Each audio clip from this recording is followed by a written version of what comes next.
एक कहानी जो एक कविता के रूप में व्यक्त की गई है वो कोई कविता नहीं है बल्कि एक सच्ची घटना है।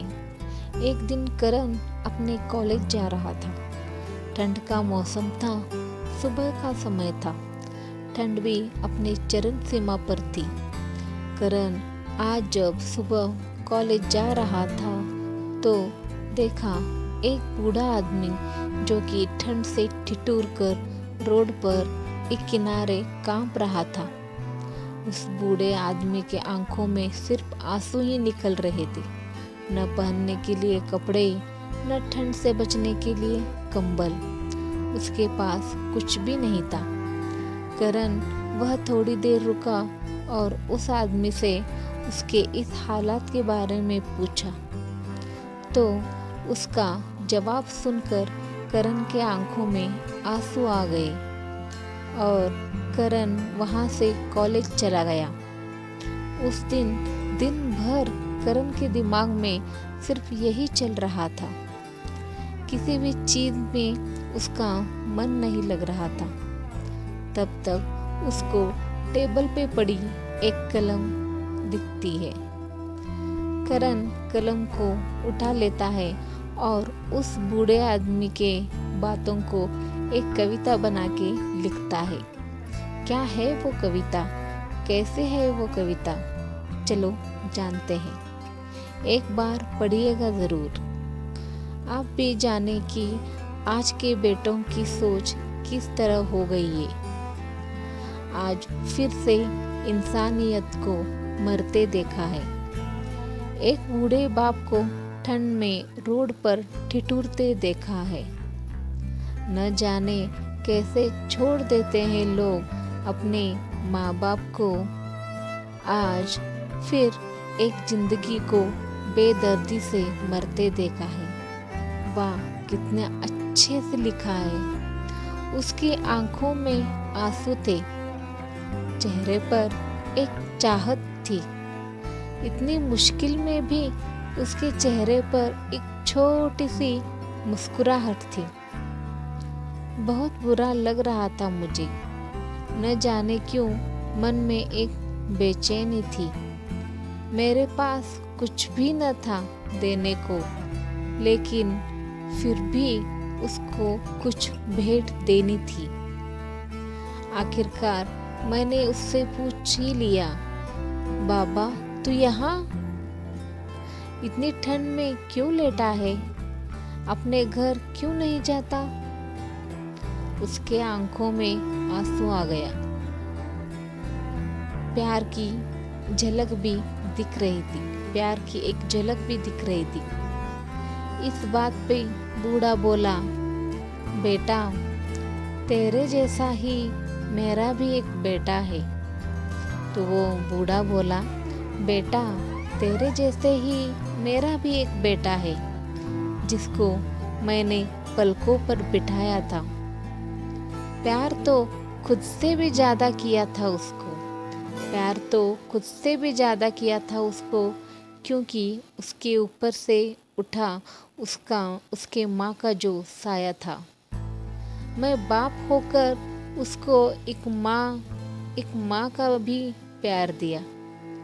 शायद कुछ इसी कारण से उसने मुझे आज घर से निकाल दिया।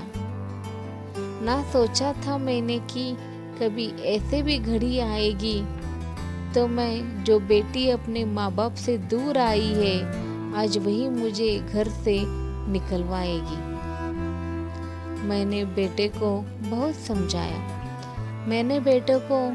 समझाया, अपने किए हर प्यार को बताया था। लेकिन बेटे के मन में जैसे एक अंधकार सा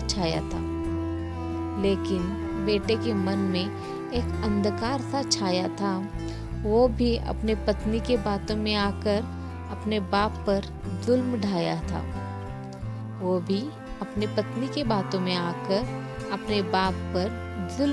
है। जिस बाप ने बेटे के लिए अपनी सारी खुशियां त्याग दी, आज वो जैसे हुआ कोई पराया है। बस इतनी सी कहानी है मेरी, जो इस रोड पर पड़ा हूँ मैं, जिस बेटे को हर एक सुख दिया, आज उसी की वजह से इस मोड़ पर खड़ा हूँ मैं। बेटे, एक बात तुमको भी बताता हूँ। बेटे, एक बात तुमको भी बताता हूँ। तू बहुत प्यार करना अपने माँ बाप को। तू बहुत प्यार करना अपने माँ बाप को, पर इस मोड़ पर मत छोड़ना कभी। त्याग देते हैं माँ बाप अपनी सारी खुशियों को। त्याग देते हैं माँ बाप अपनी सारी खुशियों को, जिससे बेटे को दुख ना हो कभी। मैंने भी बहुत प्यार किया था अपने बेटे को, पर आज कुछ इस कदर बहाया गया हूँ। पर तू कभी ना छोड़ना अपने माँ बाप का साथ। आज जिस तरह से मैं ठुकराया गया हूँ। इतना कहकर बूढ़ा व्यक्ति रोने लगा। अपने बचे हुए जीवन को रोकर ही बिताने लगा।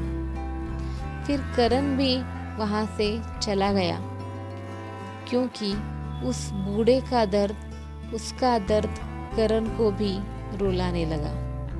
क्योंकि उस बूढ़े का दर्द करण को भी रुलाने लगा। इतनी समझ तो नहीं है मुझ में, कहीं मैं समझाऊं। इतनी समझ तो नहीं है मुझ में, कहीं मैं समझाऊं। पर फिर भी एक बात कहना चाहता हूँ, हर बेटे को मत छोड़ कभी उस माँ बाप को बेसहारा, जिसने तेरे लिए अपने हर सुख को खोया है।